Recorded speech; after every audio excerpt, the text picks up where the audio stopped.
नमस्कार दोस्तों, मैं सनी हिंदुस्तानी आप सभी का ऑनलाइन क्लास एसके स्टडी में स्वागत करते हैं। तो उम्मीद करते हैं आप लोग अच्छे होंगे और अच्छे तरीके से तैयारी कर रहे होंगे। तो आज का क्लास जो है प्रैक्टिस सेट 20 है, इससे पहले 19 तक बता दिए जो मोस्ट इंपॉर्टेंट सवाल है सभी एग्जाम के लिए। रेलवे का जितना भी एग्जाम है, NTPC, group D, LP technician सभी के लिए मोस्ट इंपॉर्टेंट है।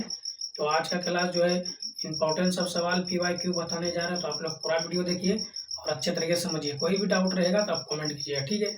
चलते हैं डायरेक्ट टॉपिक की ओर चलते हैं। देखिए, ऐसे सब क्वेश्चन ये एनटीपीसी 2025 में पूछा गया क्वेश्चन है और ऐसे सब क्वेश्चन को हम सेकंडों में किस तरीके से बना सकते हैं, आइए आप लोग को बेहतरीन तरीके से सिखाएंगे, ठीक है।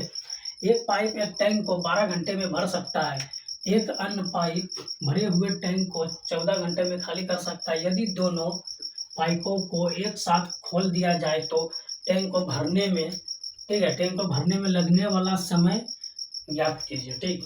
तो जब भी इस प्रकार का क्वेश्चन दिया है तो आपको करना क्या है, देखिए पहला जो है इसको पाइप को ए मान लेना है। तो ए हो गया, एक टैंक कितना घंटा में भर रहा है, 12 घंटा में, ठीक है। और बी जो है कितना घंटा में खाली कर रहा है टैंक को, तो 14 घंटा में, ठीक है। तो यहाँ पे क्या करेंगे, दोनों का हम एलसीएम निकाल देंगे तो टोटल कितना हो जाएगा, 84 घंटा, ठीक।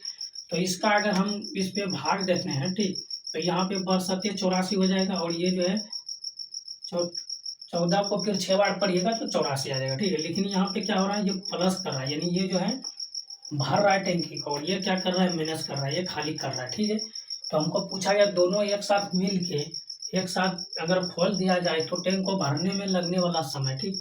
तो अगर टैंक को एक साथ खाली, देखिए यहाँ पे ये जो भर रहा है ये खाली कर रहा है, तो टोटल देखिए यहाँ पे 6 में अगर ये 7 है, 7 में 6 को माइनस करेंगे तो ये 1 हो जाएगा, ठीक है। तो ये एक टैंक एक यूनिट का हमको निकालना, टोटल यहाँ पे कितना है, 84 घंटा।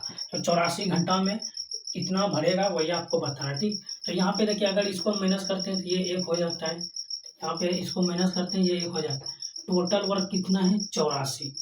और यहाँ पे जो है एक ये जो है इसको माइनस करेंगे क्योंकि यहाँ पे क्वेश्चन पूछ रहा है कि यदि दोनों पाइपों को एक साथ खोल दिया जाए, अगर ये दोनों को देखिए ये यहाँ पे प्लस कर रहा है, ये माइनस कर रहा है, अगर दोनों को एक साथ खोल दिया जाए तो यहाँ पे ये प्लस करेगा, ये माइनस करेगा, तो इसको तो माइनस करना पड़ेगा।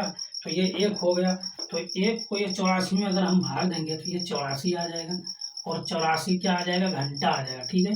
ये 84 घंटे आ जाएगा। तो ये आपका right answer, option A is the right answer, क्योंकि यहाँ पे आंसर क्वेश्चन में पूछा है घंटे में ज्ञात कीजिए, तो option A is the right answer. उम्मीद करते हैं मेरे प्यारे दोस्तों ये क्वेश्चन समझ में आ गया। ऐसे ही क्वेश्चन के लिए हमारे चैनल को सब्सक्राइब करिए, अगर समझ में आ रहा है तो लाइक भी कर दीजिए। चलिए फिर क्वेश्चन नंबर 2 की ओर चलते हैं।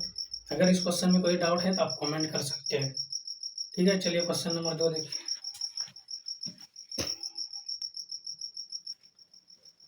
देखिए ये क्वेश्चन नंबर 2 है और ये मोस्ट इम्पोर्टेंट सवाल है, ठीक।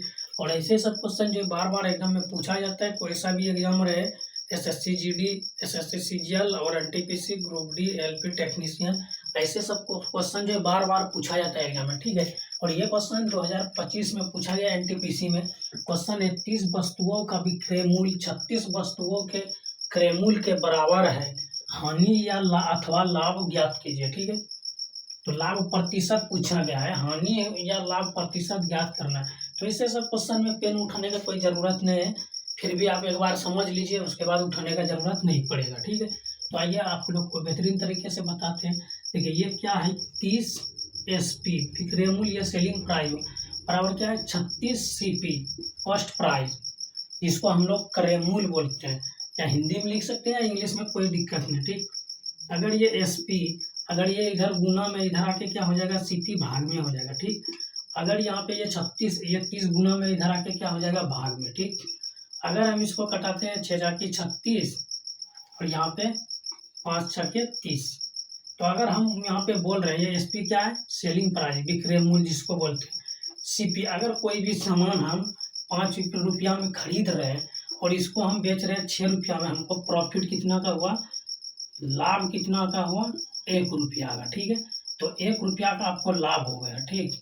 यहाँ पे देखिए 1 का लाभ हो रहा है ना, 1 का लाभ हो रहा है, हमको यहाँ पे लाभ हो रहा है, क्या क्वेश्चन क्या है, हानि अथवा लाभ प्रतिशत ज्ञात कीजिए। तो लाभ प्रतिशत निकालने के लिए लाभ बटे क्रय मूल्य होता है, तो लाभ 1 हो गया, क्रय मूल्य क्या हो गया, CP कितना है, 5 हो गया, और अगर प्रतिशत निकालना है तो 100 से गुना कर देंगे, ये हो जाएगा 20/600। आपका 20 जो है 20% ये लाभ हो गया, ठीक है। 20% लाभ आपका बिल्कुल राइट आंसर किस ऑप्शन में है, तो ऑप्शन है आपका बिल्कुल सही जवाब। तो उम्मीद करते हैं मेरे प्यारे दोस्तों ये क्वेश्चन आपको अच्छे तरीके से समझ में आ गया होगा। अगर इस क्वेश्चन में कोई भी डाउट है तो आप कमेंट कर सकते हैं, अदरवाइज चलते हैं क्वेश्चन नंबर 3 की ओर।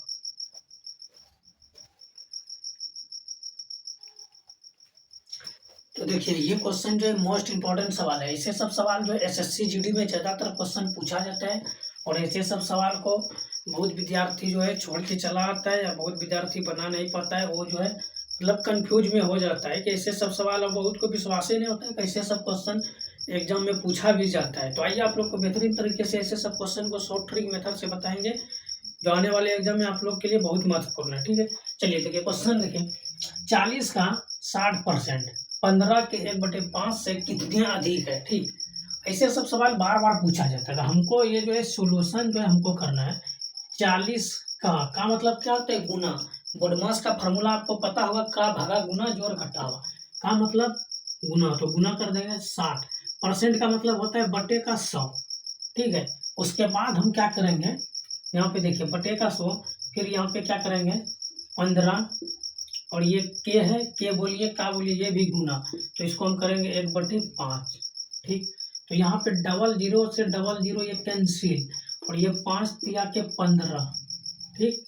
तो यहाँ पे देखिए ये हो जाएगा 24 हो जाएगा, ठीक है। 24 और 3 अगर हम इसमें जोड़ते हैं, यहाँ पे देखिए मिस्टेक कुछ हो रहा है कैलकुलेटर में कि डबल जीरो कैंसिल हो गया, और यहाँ पे हम इसको करना क्या चाहते हैं, इसको अच्छा यहाँ पे देखिए 1 मिनट, क्वेश्चन को पहले अच्छे तरीके से समझिए, ठीक।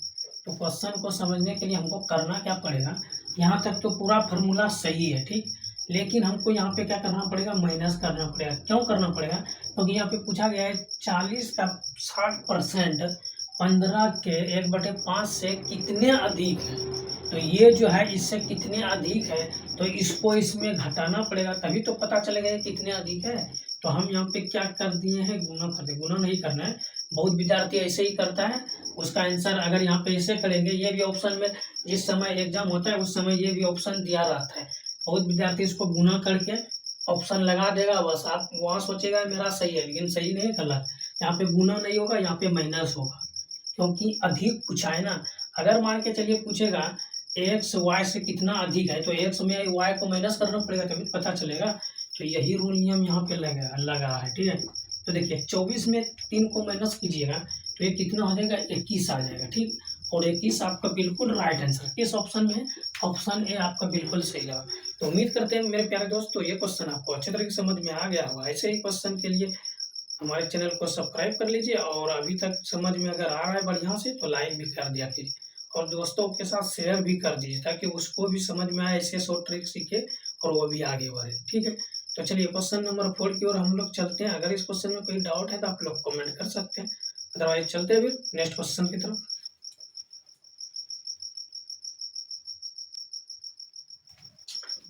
देखिए ये क्वेश्चन नंबर 4 है, और ये मोस्ट इंपॉर्टेंट सवाल है, ठीक है। ऐसे सब क्वेश्चन जो बार बार एग्जाम में पूछा जाता है, और मोस्ट इंपॉर्टेंट है, PYQ क्वेश्चन है, लेटेस्ट सवाल है। तो देखिए क्वेश्चन क्या है, अच्छे तरीके से समझिए, ठीक।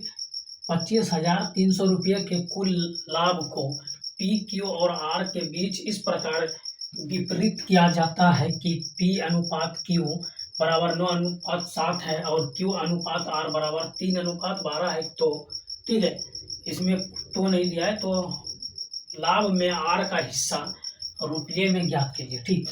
तो यहाँ पे पूछा गया है, अगर इसका अनुपात ये दिया है तो लाभ में R का हिस्सा ज्ञात कीजिए, ठीक। तो ऐसे सब क्वेश्चन को आप सेकंडों में सॉल्व कर सकते हैं। आइए आप लोग को बेहतरीन तरीके से सिखाएंगे। तो पहले अनुपात लिखिए, ये हो गया P, ठीक है। तो ये P ratio Q ratio R, ठीक, यहाँ तक क्लियर है। अब यहाँ पे देखिए अच्छे तरीके से सबका रेशियो दिया है। P का रेशियो कितना है, 9 है, ठीक है। और P का रेशियो 9, Q का रेशियो 7, ठीक। R का देखिए यहाँ पे, तो यहाँ पे देखिए क्यू का रेशियो कितना है, ये तो इसको हम कटाएंगे तो ये 4 तिया 12, 1:4 हो जाएगा। ठीक, तो ये क्यू का रेशियो कितना होगा 1, ठीक, और आर का रेशियो 4। अगर इसको हम संतुलित करते हैं, यानी जैसे समीकरण को बराबर करते हैं, तो ये 7 गुना 7 के 7 एकम 9 एकम 9, तो ये 9 हो गया। पी का रेशियो 9, 1 से गुना 7 में तो 7 एकम 7, और यहाँ पे जो है 4 को गुना करेंगे 7 से, 7 चौके 28। तो यहाँ पे देखिए पी का रेशियो 9 हो गया, क्यू का रेशियो 7 और आर का रेशियो 28। ठीक है, यहाँ तक क्लियर है। अब हमको पूछा क्या गया है ये टोटल रेशियो। ठीक, ये सभी का हम मान निकालते हैं, टोटल अगर इसको हम प्लस करते हैं तो ये कितना हो जाता है 44। ठीक, तो 44 क्या, तो नहीं कुछ तो इसको हम यूनिट लिख सकते हैं, 44 यूनिट। 44 यूनिट बराबर कितना है 25,300। ठीक, अगर हम इसको कटाना चाहते हैं तो ये इसको कटा दीजिए, ये 4 बार में 11 से कट जाएगा तो ये हो जाएगा 11 यूनिट।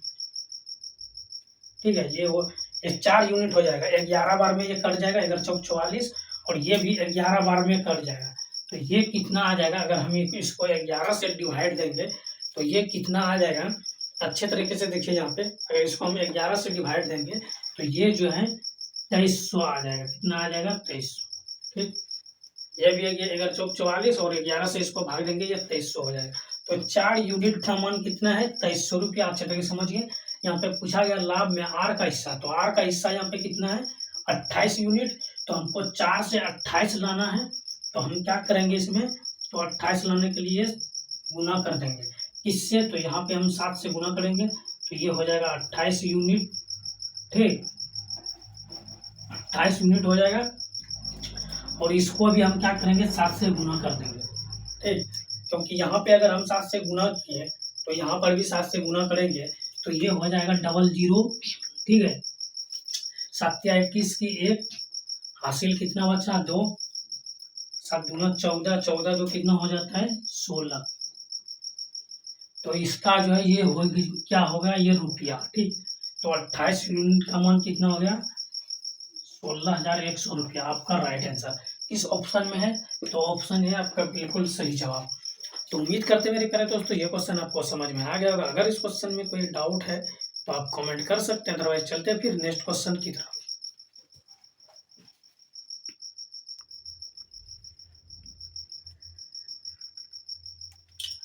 देखिए ये क्वेश्चन नंबर 5 है और ये मोस्ट इंपॉर्टेंट सवाल है। ठीक, ऐसे सब क्वेश्चन बार बार एग्जाम में पूछा जाता है और रिपीटेड सवाल है। ठीक है, क्वेश्चन अच्छे तरीके से देखिए और पढ़िए।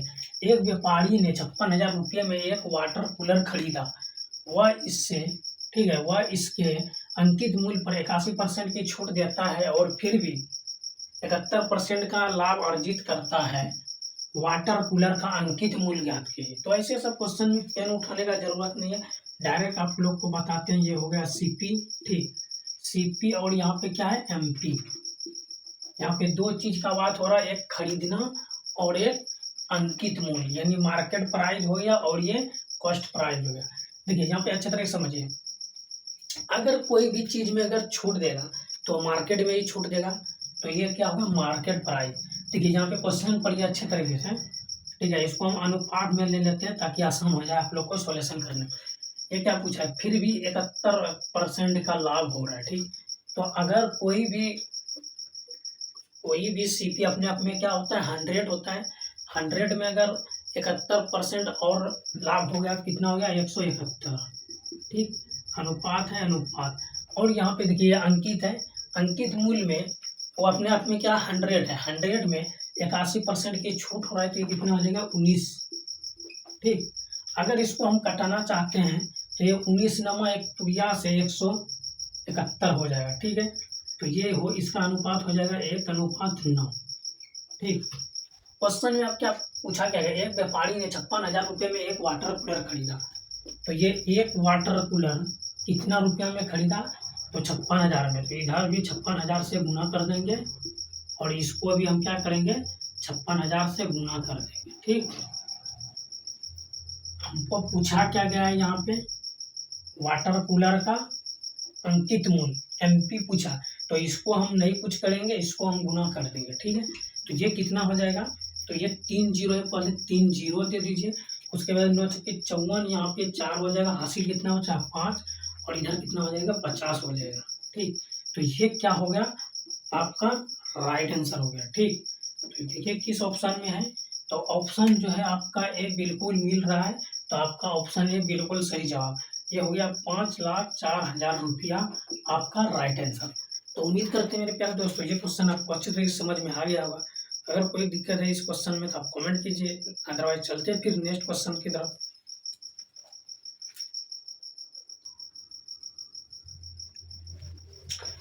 देखिए ये क्वेश्चन नंबर 6 है और ये मोस्ट इंपॉर्टेंट सवाल है। ऐसे सब क्वेश्चन एग्जाम में बार बार पूछा जाता है, तो आप सभी से विनती है कि ऐसे सब सवाल जो रिपीटेड सवाल है आप लोग अच्छे से समझिए और बनाने का भी प्रयास कीजिएगा आप लोग। ठीक है, जितना भी प्रैक्टिस सेट है आप लोग जो है प्रैक्टिस सेट मॉक टेस्ट आप लोग लगाइए, ज़्यादा से ज़्यादा PYQ क्वेश्चन सॉल्व कीजिए, आपका 100% सिलेक्शन हो जाएगा। ठीक है, तो अच्छे तरीके से समझिए, पहले कॉन्सेप्ट को समझिए, चैप्टर बाय चैप्टर क्लास भी बताए हैं, अगर आप लोग नहीं देखें तो देखिए, अगर दोबारा भी चाहिए तो कमेंट कीजिए, दोबारा भी बताएंगे। ठीक है, लेकिन पहले कॉन्सेप्ट पढ़िए, अच्छे तरीके से समझिए, उसके बाद सवाल बनाइए।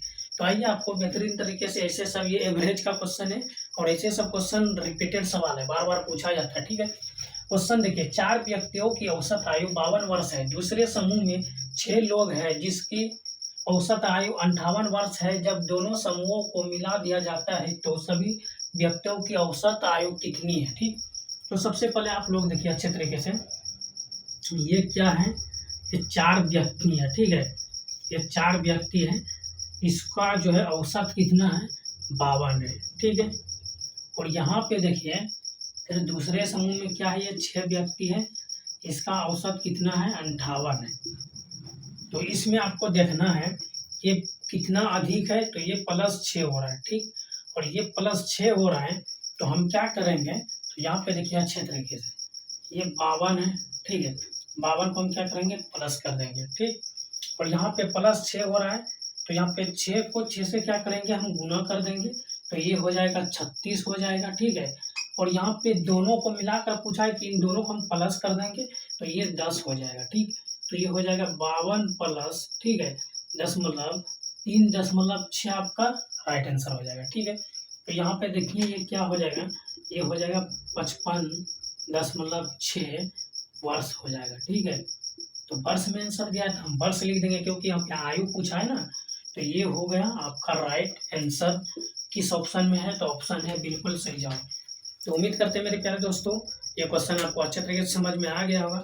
तो आप लोग कमेंट कीजिए आपका कितना सही हुआ और कितना गलत हुआ, और आज का क्लास आप लोग को कैसा लगा आप लोग कमेंट कीजिए। अगर अच्छा लगा तो लाइक शेयर कमेंट कर दीजिए, और हमारे चैनल पे पहली बार आए तो सब्सक्राइब कर लीजिए, क्योंकि ऐसे सब क्वेश्चन डेली लाते रहते हैं जो आप लोग के लिए मोस्ट इंपॉर्टेंट है। ठीक है, तो मिलते हैं फिर नेक्स्ट वीडियो में, तब तक के लिए जय हिंद जय भारत।